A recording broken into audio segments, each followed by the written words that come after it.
c'est Émilie et aujourd'hui je vais vous parler de la prochaine nouvelle lune qui aura lieu le 7 septembre à 2 heures du matin environ, à heure française. Alors cette nouvelle lune dans le signe de la Vierge vient nous signaler ce recommencement de cycle pour une lunaison, pour environ 28 jours, 29 jours. Et cette fois-ci elle se trouve dans la Vierge. Alors, au moment de la Vierge, c'est la fin du premier hémicycle, c'est-à-dire que c'est la fin de ce qu'on a commencé déjà au moment de l'équinoxe de printemps, et jusqu'au prochain équinoxe qui sera au moment de l'automne. On a vraiment cette première phase de l'année, et là c'est comme si on clôturait cette première phase de l'année en faisant le point et le bilan en fait de tout ce qui a été vécu jusqu'à cette période. C'est pour ça que la Vierge aussi, au niveau des organes, elle est représentée par les intestins. Et elle nous permet finalement d'assimiler ou de rejeter finalement ce qui a besoin d'être intégré ou pas. C'est aussi cette nouvelle lune qui correspond à la rentrée scolaire et qui est ce moment de recommencement pour les enfants, les adolescents, mais aussi pour ceux qui reprennent le travail. Enfin, ce moment où on a toute une dynamique qui se remet en place pour les prochains temps. C'est pour ça que la Vierge, elle nous invite à quelque part à améliorer notre quotidien, améliorer notre santé, notre vie de tous les jours, pour mettre justement une touche d'organisation, d'amélioration de notre vie quotidienne dans cette simplicité. Et voilà, c'est vraiment ce moment de reprise finalement de nos activités. Alors, ce qui est intéressant avec cette carte du ciel, donc qui se trouve justement à heure de Paris, on est ascendant Cancer, on est dans le Soleil et la Lune se trouvent dans la maison 3. On est dans un moment qui vient aussi toucher particulièrement la famille avec cette sphère du Cancer, ce qui est assez vrai justement avec tout ce qui se passe pour la rentrée, les enfants, le foyer, un retour finalement à une sorte de structure, à une sorte de cadre. Et la maison 3 nous parle aussi de la communication, des relations et des informations qui viennent à nous. C'est comme si, au travers de tout ce qui se passait, c'était important d'avoir plus de discernement par rapport aux informations qui nous parviennent, surtout avec tout ce que nous vivons actuellement sur notre point de vue social, au niveau santé, au niveau de notre quotidien actuellement, là, avec cette situation du Covid. Quelles sont les informations qui parviennent jusqu'à nous et qu'est-ce qu'on peut apprendre par rapport à cette situation? Comment on peut la regarder autrement, avec un autre regard? Alors, on a une autre planète qui vient dynamiser cette nouvelle lune, c'est Mars, qui se trouve aussi dans le signe de la Vierge. Et Mars vient booster, vient dynamiser ce nouveau cycle. Mars, c'est vraiment l'action, c'est mettre en mouvement les choses. Et Mars encourage à passer à l'action, tout simplement, à passer à l'action. Il y a aussi une idée de se positionner. C'est vrai que la Vierge aussi elle est en lien avec la santé et c'est vrai que je dirais qu'en ce moment les problématiques qu'on a sur un plan collectif c'est très en lien avec la santé, la notion de santé, de comment on prend en charge notre santé, comment on met en place des choses pour notre santé et puis tout ce qui se passe au niveau collectif pour gérer finalement la santé de tout le monde au travers, voilà, je vais pas vous savez très bien de quoi je parle sans faire trop de dessins et c'est intéressant d'avoir ce Mars qui se trouve là. Du coup, qui nous encourage à prendre en main les choses, en fait, à se positionner, à décider ce qui est important pour nous. Et ce Mars, il est opposé avec Neptune. Donc, Neptune, la planète de la foi, de la spiritualité, c'est le dieu de l'océan, c'est vraiment le collectif, sous son côté global. Ça vient justement nous aider à la fois adoucir l'action de Mars, peut-être la rendre moins fougueuse, mais ça peut aussi lui donner un côté un peu flou, parce que Neptune peut avoir tendance à noyer le poisson aussi, à faire que les choses soient pas claires, ou manque de précision par rapport à dans quelle direction aller sur un plan personnel, mais sur un plan collectif. On peut avoir la sensation aussi que en ce moment les choses ça s'arrête jamais, qu'il y a tout le temps, ça continue, et que du coup ça peut sembler un petit peu un peu complexe pour se positionner. Mars opposé à Neptune aussi, elle nous encourage sur un plan plus élevé, à mettre notre action au service d'une cause et d'agir d'une façon plutôt inspirée, plutôt intuitive et d'être en lien avec ça. Voilà, d'être plutôt dans ce côté-là de l'action parce que effectivement Neptune des fois pourrait aussi amener de la désorganisation, de pas savoir comment prendre les choses, un petit côté épée dans l'eau, ça peut aussi avoir ce côté-là. Mais justement l'idée c'est d'utiliser à la fois les capacités de la Vierge qui est une capacité d'analyse, d'organisation et du Poisson qui est Neptune, l'inspiration et l'intuition. Alors pour cette nouvelle lune, on a beaucoup d'aspects très très exacts. On a nommé, donc là je vois Vénus en Balance qui se trouve chez elle, carré à Pluton en Capricorne. Donc là on a un carré qui est très très serré à 1 degré près, qui va venir, donc cette Vénus en Balance, elle en ce moment elle nous demande de vivre des relations harmonieuses, de trouver la paix, l'harmonie, trouver l'équilibre. Il y a un besoin d'amour, de douceur, de rêve aussi qui est là. Pourquoi pas de tout ce qui est artistique, créatif, de se déployer à cet endroit-là. Et puis comme elle est en maison 4, heure de France, il y a vraiment cette notion de mettre de la beauté dans nos relations, dans notre foyer, de faire quelque chose où il y a une forme d'harmonie en fait, très propre à la Balance. Par contre, le fait qu'il y ait ce carré, donc le carré c'est une tension entre deux planètes, un aspect de 90 degrés environ, le fait qu'il se carré avec Pluton, et Pluton, ben voilà, c'est le dieu des enfers, c'est la planète de la transformation, de la puissance aussi.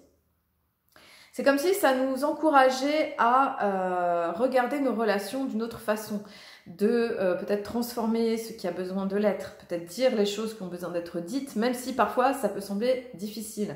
C'est l'occasion de regarder les relations avec peut-être regarder les ombres, regarder les choses qui sont un peu cachées, et voir les choses avec beaucoup de profondeur. Voilà, donc ça peut...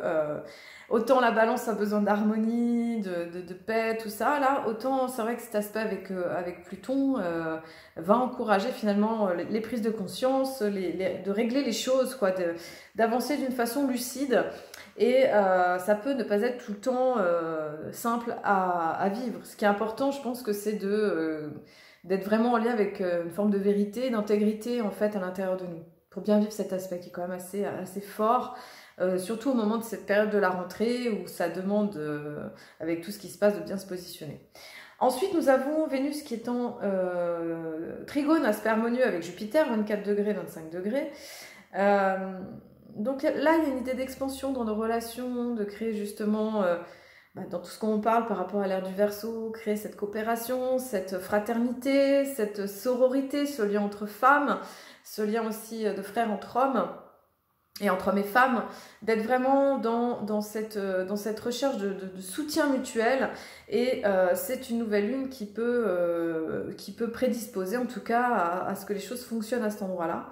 Et nous encourage justement à déployer les relations, les déployer peut-être dans de nouvelles formes en fait, de nouvelles façons d'être, et aussi d'amener de la liberté, d'amener une forme de co-création avec d'autres.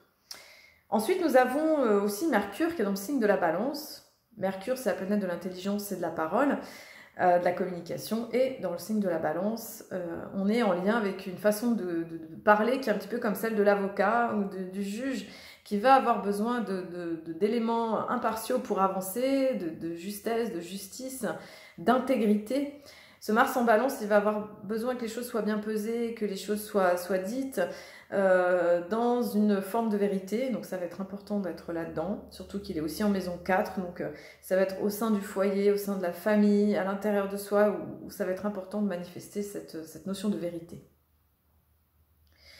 Mercure se trouve aussi en trigone avec Saturne, qui est dans le signe du Verseau. Donc c'est un moment pour prendre du recul, c'est un moment pour avoir du discernement sur nos relations, de peut-être se centrer, se recentrer, de vraiment structurer les choses au niveau de nos idées, de nos projets, de nos relations, et puis de s'ouvrir finalement aux nouvelles idées.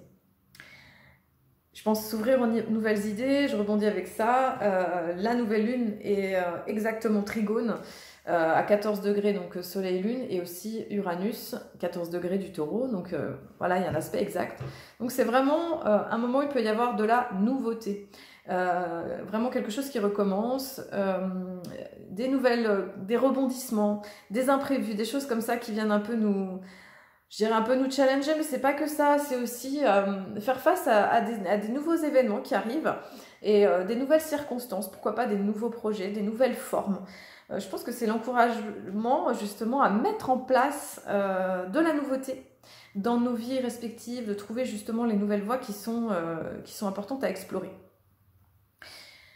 Uranus se trouve toujours en carré avec Saturne, mais là, le carré, il a moins de force. Ça reprendra en fin d'année, donc là, il y a quelque chose qui est un petit peu plus desserré dans cette tension majeure de 2021, hein, qui implique de faire bouger les choses, de structurer. Et voilà, donc ça reviendra en fin d'année. Pour l'instant, c'est pas l'aspect majeur comme ça. Je regarde encore s'il y a encore autre chose à vous dire.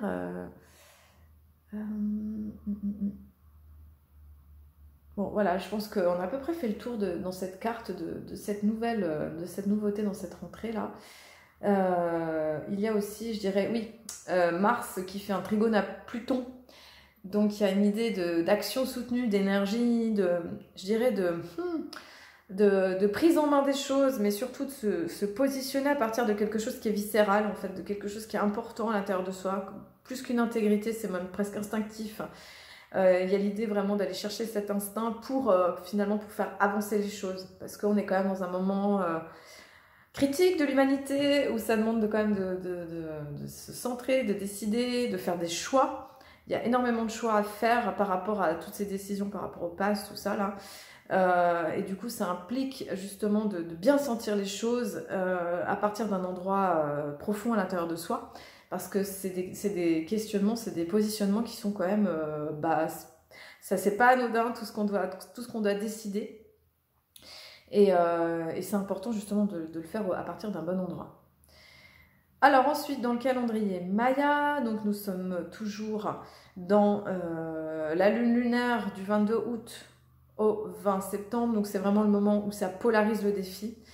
C'est intéressant que ça intervienne au moment de la rentrée scolaire. C'est vraiment le moment où il y a une forme de dualité, d'aller chercher les obstacles pour pouvoir avancer. Hein. C'est vrai que il y a ce moment où on reprend les choses et puis du coup on voit tout ce qui a été mis en place pendant l'été, hein. En France surtout, parce que c'est vrai que dans d'autres pays des fois c'est pas tout à fait au même moment. Et là, on a commencé l'onde du dragon rouge du 1er septembre au 13 septembre. Donc, c'est l'onde qui redémarre le Tzolk'in. Donc, ce calendrier sacré chez les Mayas qui nous parle de ce cycle de temps. Ça fait vraiment comme le chromosome, hein, le double ADN. Donc si on voit, c'est le tout premier ici, donc on recommence un cycle de 260, et c'est vrai que 260 chez les Mayas, ça correspond à 9 mois, ce qui correspond à une gestation d'un enfant. Donc c'est intéressant ces moments où finalement on retourne au début d'un cycle, parce que c'est le moment où il y a quelque chose qui recommence, quelque chose qui se remet en place, et c'est intéressant que ça se coordonne avec cette rentrée, avec cette nouveauté, avec cette nouvelle lune uranienne, c'est-à-dire qui parle de mettre des choses en place. Oui, c'est pas facile en ce moment tout ce qui se passe. Je pense que c'est l'encouragement à mettre des choses nouvelles en place, des choses qui sont importantes pour nous, qui ont du sens avec nos valeurs, parce que je pense que le changement il va partir de là, des initiatives personnelles et collectives pour créer quelque chose de nouveau. Voilà. Et ensuite, on va passer à l'onde du magicien, du 20 septembre jusqu'au 17 octobre. Le magicien va nous encourager à aller trouver cet enchantement intérieur, cette magie, pour pouvoir, à partir d'une position de réceptivité, d'écoute intérieure, de pouvoir manifester le monde qui est souhaité, le monde qu'on veut voir arriver sur cette terre, et de pouvoir justement aller à l'intérieur de soi, bien se centrer pour pouvoir aider à ce que ça se manifeste. Voilà, et après on passera à l'onde électrique à partir du 21 septembre, donc ça sera plutôt comment on met les choses en service. Voilà, donc il y a toute une logique là qui se met en mouvement. Je dirais que c'est important de garder courage et confiance dans cette période et de vraiment faire des choses qui vous nourrissent, qui nous nourrissent, qui font du bien, de savoir des fois prendre de la distance par rapport à la situation, peut-être ça veut pas dire oublier, ça veut pas dire être dans l'ignorance, mais ça veut dire parfois mettre de côté un peu tout ça pour se rebooster en énergie, pour prendre soin de soi et pas être pris trop par toutes ces énergies qui sont quand même assez intense, pas mal dualiste. Voilà, je vous souhaite une très belle lunaison, prenez soin de vous et je vous dis à très bientôt. Merci.